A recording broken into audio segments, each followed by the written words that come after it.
Chapter 17. Vertical Descent. Now began our real journey.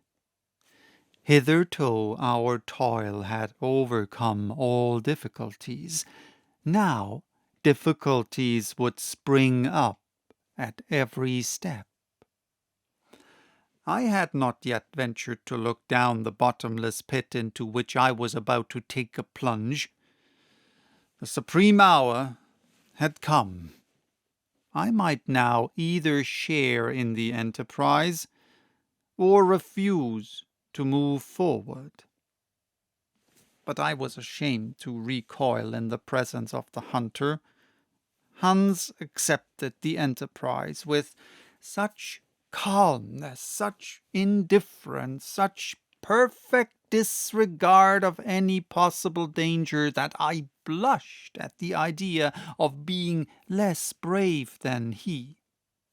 If I had been alone, I might have once more tried the effect of argument, but in the presence of the guide I held my peace. My heart flew back to my sweet Verlin days, and I approached the central chimney. I have already mentioned that it was 100 feet in diameter and 300 feet round. I bent over a projecting rock and gazed down. My hair stood on end with terror.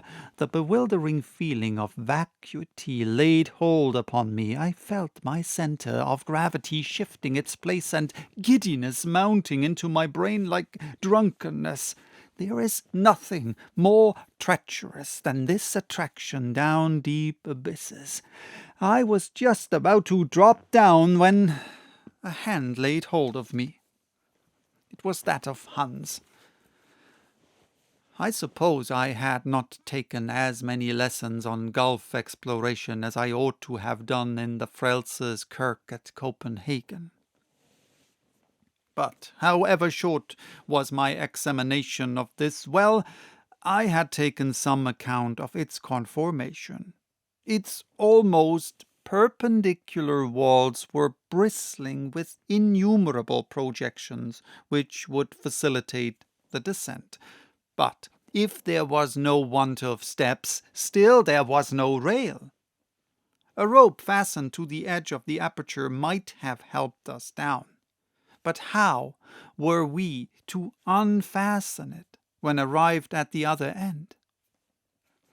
My uncle employed a very simple expedient to obviate this difficulty. He uncoiled a cord of the thickness of a finger and 400 feet long. First, he dropped half of it down, then he passed it round a lava block that projected conveniently and threw the other half down the chimney. Each of us could then descend by holding with the hand both halves of the rope, which would not be able to unroll itself from its hold. When 200 feet down, it would be easy to get possession of the whole of the rope by letting one end go and pulling down by the other. Then the exercise would go on again ad infinitum. "Now," said my uncle, after having completed these preparations, "now let us look to our loads. I will divide them into 3 lots. Each of us will strap one upon his back. I mean only fragile articles." Of course, we were not included under that head. "Hans," said he, "will take charge of the tools and a portion of the provisions. You, Axel, will take another third of the provisions and the arms, and I will take the rest of the provisions and the delicate instruments." "But," said I, "the clothes and that mass of ladders and ropes, what is to become of them?" "They will go down by themselves." "How so?" I asked. "You will see presently." My uncle was always willing to employ magnificent resources. Obeying orders, Hans tied all the non-fragile articles in one bundle, corded them firmly, and sent them bodily down the gulf before us. I listened to the dull thuds of the descending bale. My uncle, leaning over the abyss, followed the descent of the luggage with a satisfied nod, and only rose erect when he had quite lost the sight of it. "Very well, now it is our turn." Now, I ask any sensible man if it was possible to hear those words without a shudder. The professor fastened his package of instruments upon his shoulders. Hans took the tools, I took the arms, and the descent commenced in the following order: Hans, my uncle, and myself. It was effected in profound silence, broken only by the descent of loosened stones down the dark gulf. I dropped, as it were, frantically clutching the double cord with one hand and buttressing myself from the wall with the other by means of my stick. One idea overpowered me almost: fear lest the rock should give way from which I was hanging. This cord seemed a fragile thing for 3 persons to be suspended from. I made as little use of it as possible, performing wonderful feats of equilibrium upon the lava projections, which my foot seemed to catch hold of like a hand. When one of these slippery steps shook under the heavier form of Hans, he said in his tranquil voice, "Give act." "Attention," repeated my uncle.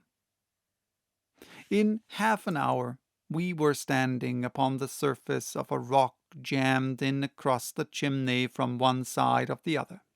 Hans pulled the rope by one of its ends, the other rose in the air. After passing the higher rock, it came down again, bringing with it a rather dangerous shower of bits of stone and lava. Leaning over the edge of our narrow standing ground, I observed that the bottom of the hole was still invisible.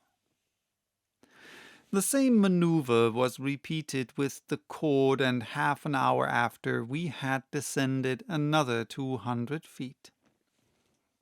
I don't suppose the maddest geologist under such circumstances would have studied the nature of the rock that we were passing. I am sure I did trouble my head about them. Pliocene, Miocene, Eocene, Cretaceous, Jurassic, Triassic, Permian, Carboniferous, Devonian, Silurian, or primitive was all one to me. But the professor no doubt was pursuing his observations or taking notes, for in one of our halts he said to me, "The farther I go, the more confidence I feel. The order of these volcanic formations affords the strongest confirmation to the theories of Davy. We are now among the primitive rocks, upon which the chemical operations took place which are produced by the contact of elementary bases of metals with water. I repudiate the notion of central heat altogether. We shall see further proof of that very soon." No variation, always the same conclusion. Of course, I was not inclined to argue. My silence was taken for consent, and the descent went on. Another 3 hours, and I saw no bottom to the chimney yet. When I lifted my head, I perceived the gradual contraction of its aperture.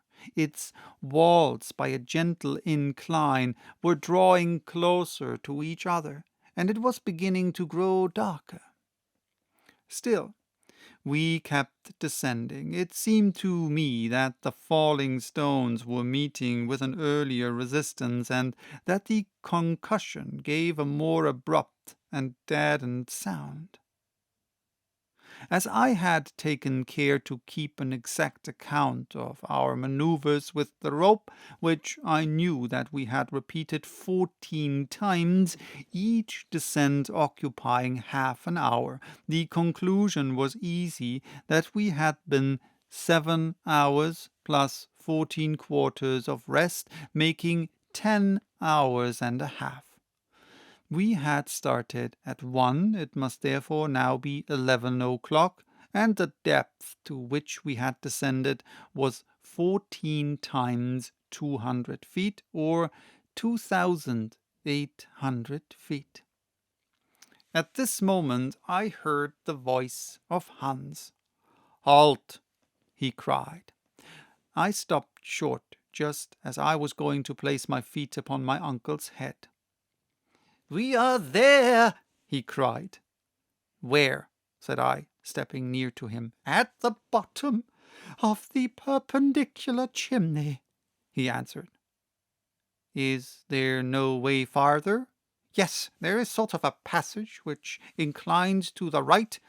We will see about that tomorrow. Let us have our supper and go to sleep." The darkness was not yet complete. The provision case was opened. We refreshed ourselves and went to sleep as well as we could upon a bed of stones and lava fragments. When lying on my back, I opened my eyes and saw a bright, sparkling point of light at the extremity of the gigantic tube, 3,000 feet long, now a vast telescope.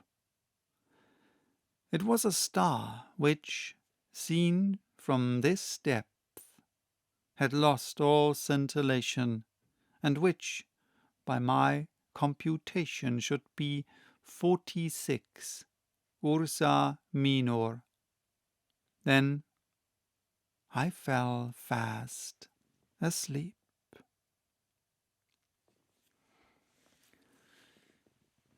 So, that was chapter 17. Bye-bye. Till next time with chapter 18, The Wonders of Terrestrial Depth.